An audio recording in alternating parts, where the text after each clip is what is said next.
10 Philosophy, Terms, and Concepts. Part 3. Tautology. In philosophy, a tautology is a statement that is always true solely by virtue of its logical structure, regardless of actual facts. For example, either it will rain tomorrow or it will not, is true in every possible circumstance, as one of the alternatives must hold. The form of this tautology is P or not P. Empirical claims depend on observation and can turn out true or false, whilst tautologies illustrate the framework of reasoning itself. They do not expand our knowledge of the actual world, but clarify the structures of logic, demonstrating truths that follow from pure reasoning as opposed to corroborated evidence and experience. Millionism. In philosophy of language, millionism is the view that the meaning of a proper name is nothing more than its referent, which is the object or individual it picks out within the world. Named after philosopher and economist John Stuart Mill, this perspective asserts that names have no descriptive content built into them. For example, Aristotle simply designates that particular historical figure, not the teacher of Alexander the Great or the student of Plato. Millionism draws a sharp line between the linguistic signage of names and the descriptive associations attached by speakers. By simplicity and directness to reference, names are allowed to function as a straightforward system of tags that latch onto entities.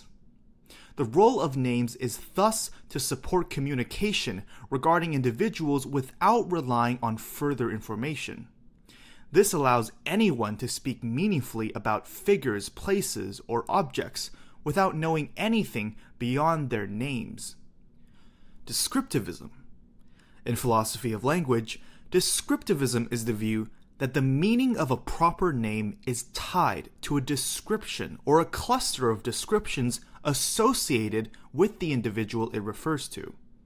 By this account, Aristotle does not simply point directly to a person, but instead refers to whoever satisfies some identifying descriptions, including but not limited to the teacher of Alexander the Great and the student of Plato.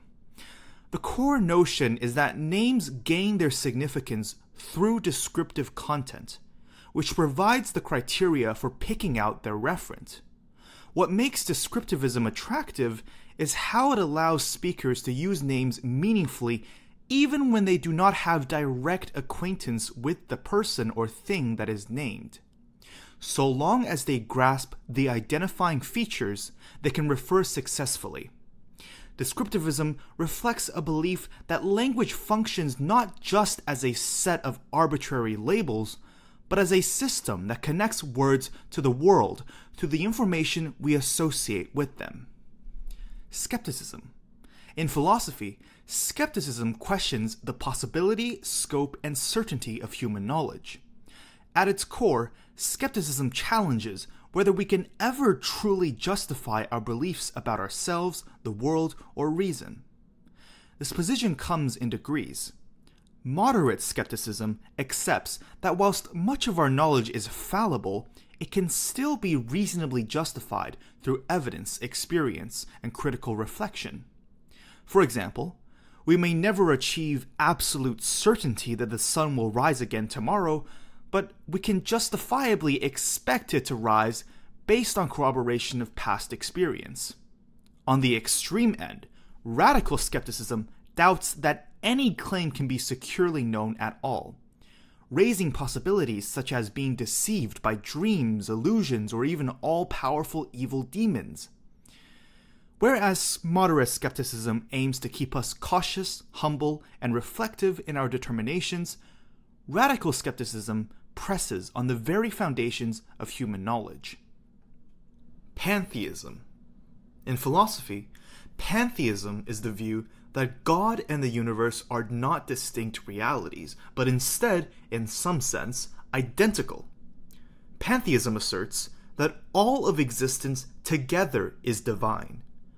Rather than imagining God as a personal being standing outside the world, Pantheism sees divinity as immanent in everything, including the totality of nature, the cosmos, all beings and entities.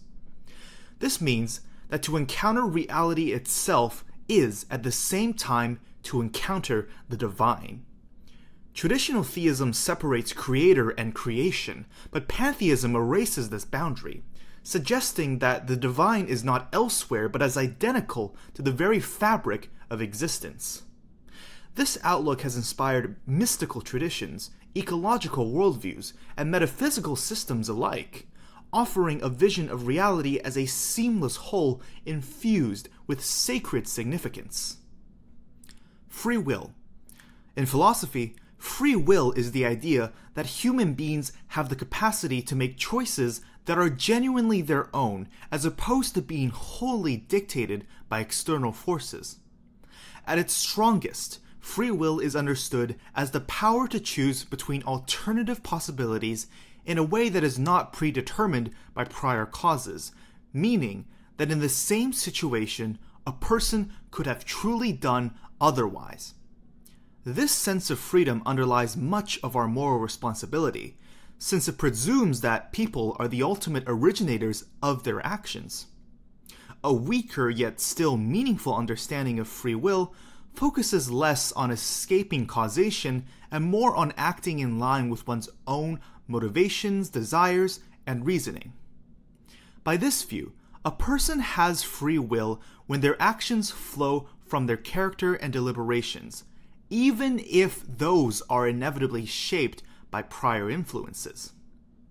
Considered together, these perspectives capture the central tension in philosophical debates about free will. Whether genuine choice requires independence from all determining causes, or whether it is enough that our actions arise from who we are and what we desire. Libertarianism.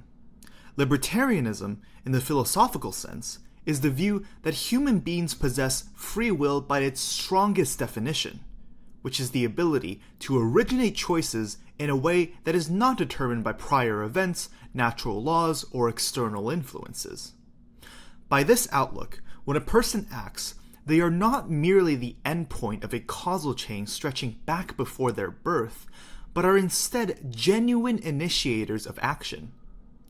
Libertarianism emphasizes that for moral responsibility to be meaningful, individuals must have been able to do otherwise in exactly the same circumstances, with nothing outside themselves fixing the outcome.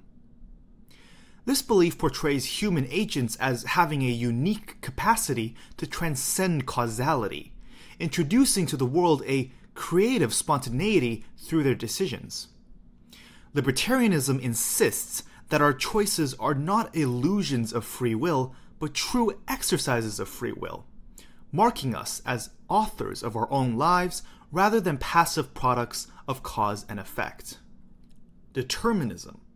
Determinism is the philosophical position that every event, including every human thought, choice, and action, is the inevitable result of prior causes. On this view, the universe unfolds according to fixed laws and conditions, such that at any given moment only one outcome is possible, that is, the one dictated by the complete state of the world at that time. Determinism does not deny the complexity of human psychology. It concedes that our decisions still flow from our beliefs, desires, and reasoning. But it also holds that those mental states themselves arise from preceding factors beyond our control. This perspective implies the meaninglessness of moral responsibility, as human free will is nothing more than an appearance rather than a reality. Determinism portrays us as strictly entangled in an unbroken chain of causation that stretches back long before we were born. Compatibilism. Compatibilism is the philosophical view that free will and determinism can coexist, that human beings can both be fully determined by prior causes and act freely in a meaningful sense. Rather than defining freedom as total independence from causation, compatibilism understands it in the weaker sense, as the ability to act in accordance with one's personal motivations, desires, and character without external coercion or compulsion. From this perspective, a person is free when their actions genuinely express who they are, even if who they are has itself been shaped by past events. Instead of demanding for human free will to break the chain of causation, compatibilism emphasizes that moral responsibility rests on whether our actions come from us, our values, our inner life, rather than being imposed from the outside. Fatalism. Fatalism is the view that whatever is fated to happen will happen. No matter what we do, human effort is ultimately powerless in altering any outcome. Fatalism portrays the future as fixed in such a way that our choices are irrelevant. Whether we act or refrain, the destined event will arrive all the same. For example, if one is fated to die on a certain day at a certain time, no precautions or changes in behavior could prevent such demise.